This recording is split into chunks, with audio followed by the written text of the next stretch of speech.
कांचन मालिनी नाम की एक सुंदर अप्सरा एक बार प्रयाग में माघ मास स्नान करके शिव जी के मंदिर में जा रही थी। हिमालय के कुंज में विकराल रूप में खड़े एक वृद्ध असुर ने गगन मार्ग में जाती हुई उस सोने के समान तेजस्वी, तेजवान, सुंदर, बड़ी बड़ी आंखों वाली अप्सरा को देखकर उस ब्रह्म राक्षस ने कहा, हे सुंदर बालों वाली, तुम कौन हो, कहाँ से आई हो, तुम्हारे वस्त्र और बाल क्यों गीले हैं, तुम आकाश मार्ग से कहाँ जा रही हो, तुम्हारा शरीर इतना सुंदर और मनोहर कैसे है। हे सुलोचने, मेरे मस्तक पर तुम्हारे भीगे हुए वस्त्र की बूंद पड़ते ही मेरा मन शांत हो गया है। ये कैसी महिमा है, मुझे बताओ। अप्सरा ने कहा, ब्रह्म राक्षस, मैं कामरूपनी अप्सरा हूँ। मेरा नाम कांचन मालिनी है और मैं प्रयाग से आ रही हूँ। गंगा यमुना के संगम में स्नान से मेरे वस्त्र भीगे हैं। हे राक्षस, मैं श्रेष्ठ पर्वत कैलाश पर, जहाँ पार्वती पति आशुतोष शंकर रहते हैं, मैं वहाँ जा रही हूँ। त्रिवेणी के जल से मेरी मुक्ति हुई है और मैं उस पुण्य के प्रभाव से सुबुद्धि गंधर्व की कन्या रूप में पैदा हुई और उमा की प्यारी सखी हूँ। यह रहस्य ब्रह्मा जी ने मुझे एक समय बताया था। वो मेरा आश्चर्य कर देने वाला उदाहरण सुनो। मैं कलिंग देश में राजा की वैश्या थी।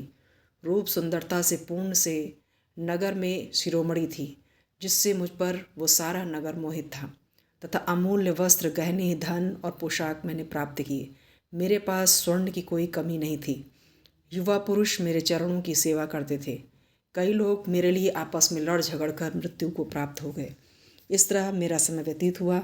वृद्धावस्था होने पर मैंने विचार किया कि मैंने न दान किया, न तप किया, न महादेव की आराधना की, न विष्णु भगवान की पूजा की और न ही माँ दुर्गा देवी की मैंने पूजा की। ब्राह्मणों को कभी मैंने दान नहीं दिया, प्राणियों का कभी कोई हित नहीं किया। मैंने बहुत से पाप किए हैं। इसी से मेरा मन सदा विचलित रहता था, मन दहकता रहता था। एक बार मैं वेद निपुण और राजा के पुरोहित ब्राह्मण से जाकर मिली और उनसे पूछा कि मेरी गति कैसे होगी, मुझे इस पाप से मुक्ति कैसे मिलेगी। कृपया हे ब्राह्मण देव, मुझे इस पाप से बाहर निकालिए। उस ब्राह्मण देव ने कहा, प्रसन्न होकर मुझ पर दया का जल छिड़क दिया। साधुजन अच्छे हों या बुरे हों, सब पर दया करते हैं, सब पर उनकी कृपा दृष्टि होती है। इस तरह मेरे वचन को सुनकर उनको मुझ पर दया आ गई। ब्राह्मण प्रेम पूर्वक संपूर्ण विधि को बताया। नियम पूर्वक माघ महीने में प्रयाग में जाकर स्नान कर, जिससे तेरे पाप सभी नष्ट हो जाएंगे और तुझे मुक्ति मिल जाएगी। लेकिन तीर्थ में जाकर किसी भी प्रकार का अशुभ काम मत करना, वरना प्रलय काल तक मुक्त नहीं हो पाओगी। माघ के महीने में प्रयाग में स्नान करके और माघ के नियम को मानकर तू स्वर्ग को जाएगी और तेरे सभी पाप नष्ट हो जाएंगे।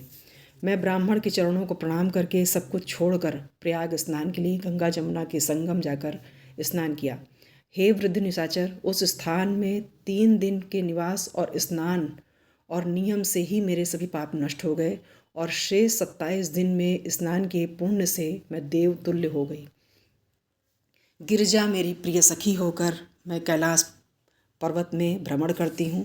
हे राक्षस, प्रयाग त्रिवेणी स्नान में सब देवताओं के साथ माघ महीने में मैं स्नान करने आती हूँ। मैंने तुम्हें अपना वृत्तांत सुनाया, अब तुम मुझे अपना वृत्तांत बताओ कि तुम्हारी ऐसी दुर्गति क्यों हुई है।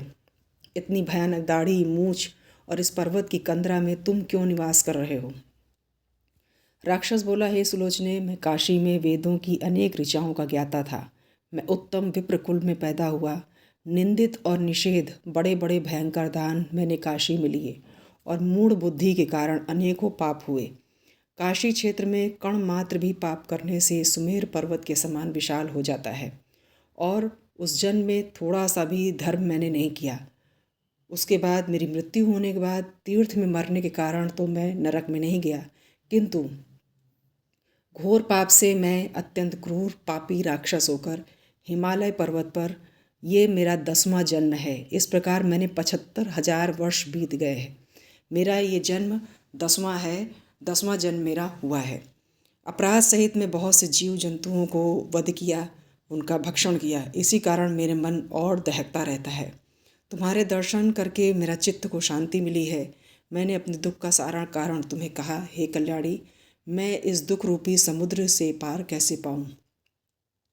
कांचन मालिनी अप्सरा ने कहा, हे राक्षस, मैंने बहुत माघ स्नान किए हैं। ब्रह्म क्षेत्र प्रयाग में श्रद्धापूर्वक मैंने जितनी बार स्नान किए हैं, मुनियों ने स्नान तथा दान देने की प्रशंसा की है। प्रयाग संगम स्नान और दान की विशेष महिमा है, इसलिए माघ महीने में एक बार स्नान करने का फल पाप को शीघ्र नष्ट कर देता है।